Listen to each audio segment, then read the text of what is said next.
బిడ్డ పుట్టిందన్న సంతోషం ఆ తల్లిదండ్రుల్లో ఎక్కువ కాలం నిలవలేదు.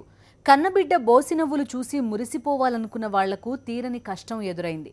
చిన్నారి పుట్టుకతో వచ్చిన ఆరోగ్య సమస్య వాళ్లను మరింత కుంగదీసింది. వైద్యం చేయించే స్తోమత లేక ప్రాణాంతక వ్యాధితో బాధపడుతున్న బిడ్డను చూడలేకపోయారు. చివరికి కారుణ్య మరణమే దారనుకుని న్యాయమూర్తి అనుమతి కోసం ప్రయత్నిస్తున్నారు.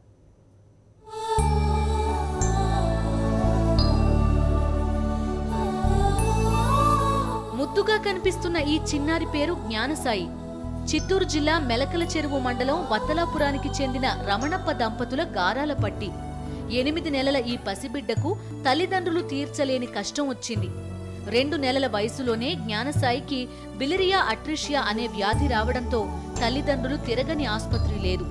శరీరంలో ఎలాంటి స్పర్శ లేకపోవడంతో జ్ఞానసాయిని బెంగళూరు, తిరుపతిలో వైద్యులకు చూపించారు. చిన్నారికి ఓ ప్రత్యేకమైన ఆపరేషన్ చేయాలని, దానికి 50 లక్షల వరకు ఖర్చవుతుందని తెలిపారు.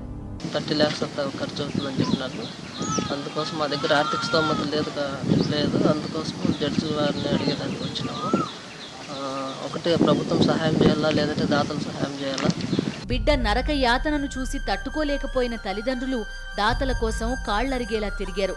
అయితే అంత పెద్ద మొత్తం సమకూరడం గగనమైపోయింది.